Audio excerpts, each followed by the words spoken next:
कैसे आप सब मेरे चैनल में आपका फिर से स्वागत है। और आज की कहानी भी पुराने टॉपिक के ऊपर बेस्ड है। एक थ्योरी बताई थी मैंने तुम्हें किताबों के बारे में कि एक अर्बन लेजेंड की किताबें होती हैं, बहुत सारी किताबें होती हैं। और मेरी फैमिली के पास भी कोई एक ऐसी किताब थी जिसमें काफ़ी ज़्यादा जादू विद्याओं के बारे में लिखा हुआ था। कई लोगों ने इस बारे को सहमत किया था, कई लोगों ने मेरा मजाक भी उड़ाया था, लेकिन आज उसकी डिटेल एक्सप्लेनेशन है कि वो चीज़ क्या थी और क्या क्या कैसे हुआ। वो पुरानी कहानी है बट थोड़ी सी इलेबोरेशन में, थोड़ी सी उसके चीज़ों के बारे में एक्सप्लेन किया हुआ और थोड़ा सा एक जादू टोने से रिलेटेड चीज़ें और थोड़ा सा ये चीज़ें। ज़्यादा टाइम ना वेस्ट करते हो, आइए शुरू करते हैं। गाइस, मेरा नाम है परीक्षित शर्मा, ठीक है। मैं ब्राह्मण फैमिली से बिलोंग करता हूँ। गाइस, मेरा नाम है परीक्षित शर्मा और मैं ब्राह्मण फैमिली से बिलोंग करता हूँ। मेरे पूर्वज बहुत सारे ब्राह्मण थे और नामी ग्रामी ब्राह्मण थे। ऐसे नहीं कि हम छोटे मतलब जाने जाते थे, हम काफ़ी ज़्यादा विद्याएं जानते थे हमारे पूर्वज। हालांकि आते आते ये समा आते आते हम सब कुछ भूल चुके हैं, पर इससे पहले हम काफ़ी सारे विद्याएं जानते थे।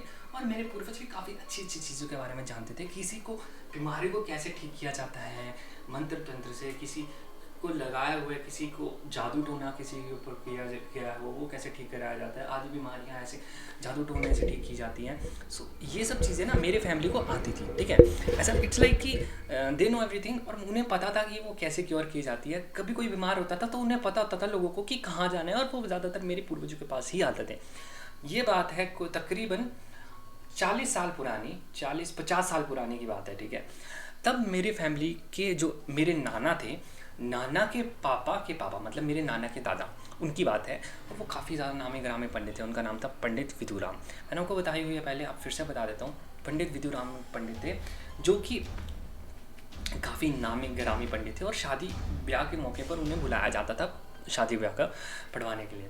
तो ऐसा हुआ कि लाइक दे नो एवरीथिंग और उन्हें पता था कि किसे क्या मतलब क्योर किया जाता है, कैसे क्योर किया जाता है। तो उससे पहले मैं आपको कहानी सुनाने से पहले 2 मंत्रों के बारे में बताना चाहता हूँ। एक होते हैं शावर मंत्र, ठीक है, और एक होते हैं नॉर्मल मंत्र। शावर मंत्र और नॉर्मल मंत्रों में फ़र्क क्या होता है कि जो नॉर्मल मंत्र होते हैं ना, उन्हें ठोक दिया जाता है कीलों के द्वारा। ठोक दिया जाता है इन द सेंस कि अगर आप उसको पढ़ोगे 2-3 बार पढ़ोगे कोई फ़र्क नहीं पड़ेगा।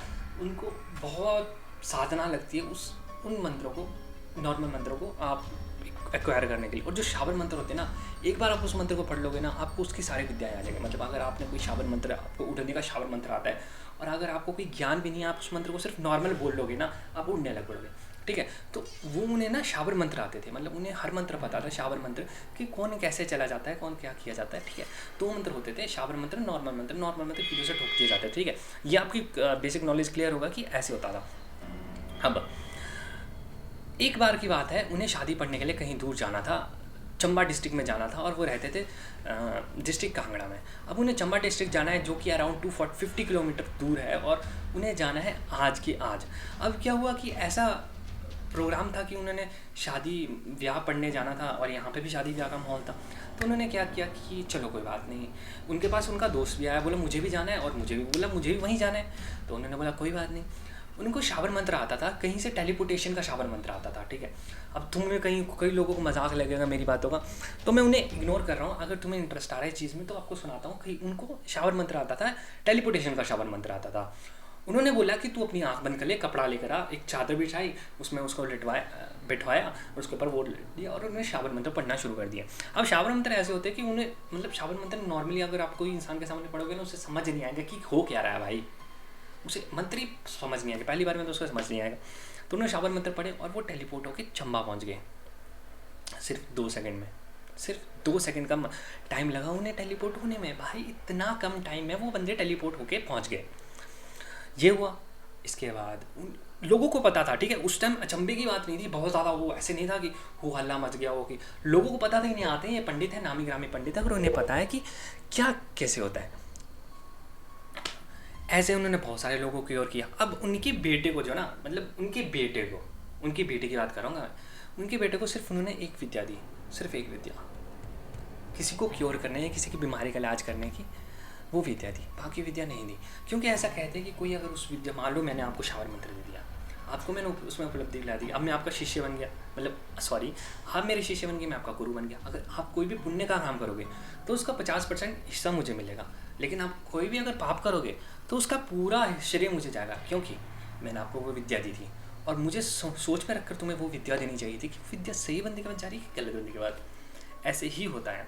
ऐसे ऐसे ऐसे चलता रहा, समय समय बीतता रहा, उन्हें श्रावण मंत्र आते थे, लेकिन वो ना कभी भी इसका मिसयूज़ नहीं करते थे। मतलब कहीं जाना है, मान लो कहीं ऐसे जाना है, नहीं, सिर्फ जो चाहिए होता था जब बहुत ही ज़रूरत पड़ जाती तभी। ठीक है। अब जब उनकी मृत्यु होने लगी, जब मृत्युशैया पे लेटे थे, जो नॉर्मली बोलते हैं कि जब वो आखिरी सांस लेते थे, उन्होंने बोला कि मेरी मरने के बाद वो जो मेरी किताबें मेरे पूजा के खाने में रखी हुई हैं, पूजा के खाने में, उन किताबों को उठा के गंगा में बहा देना। सॉरी, उन किताबों को उठा के तुम रावी नदी में बहा देना। रावी नदी चंबा से बहती हुई आती है। उन्होंने बोला ठीक है। तो अब क्यूरियोसिटी होती बच्चों में, मेरे उनके अंदर, उनके बच्चों में भी क्यूरियोसिटी थी, तो उन्होंने बोला एक बार ट्राई करने में क्या जाता है, एक बार पढ़ के देख लेते कि क्या होने वाला है इसमें। उन्होंने पढ़ने की कोशिश की, उन्हें कुछ भी समझ नहीं आया, ऐसी भाषा लिखी थी जो उन्हें पढ़ने नहीं पड़ रही है। तो उन्होंने जैसे ही वो रावी नदी में बहाया, उसमें आग लगती लगती वो चलेगी पूरी पीछे तक, नीचे तक आग लगती लगती वो नदी में बहकर ख़त्म हो गई, राख बन गई। ऐसे करके उनकी मृत्यु हो गई। और वो किताबें आदि अंदर गुप्त रहस्य है कि वो चीज़ें हुई कैसे। आज भी लोग, मतलब आज भी अचंभा है ना कि मतलब आज भी मेरे घर वाले डिस्कशन करते हैं इस बारे में कि सब चीज़ें ऐसे कैसे हुई, मतलब ऐसे कैसे हो सकता है यार, मतलब तुम खुद सोचो। तो ऐसे उनके लिए सब ना, ये पूरा क्यूरियोसिटी से भरा हुआ माहौल था, मतलब कुछ भी समझ नहीं आ रहा था कि आखिर हो क्या रहा है। सो कैसे लगे मेरी वीडियो, में चैनल को सब्सक्राइब करें, अगर वीडियो पसंद आई है तो इस वीडियो को लाइक करना ना भूलें। तब तक के लिए धन्यवाद।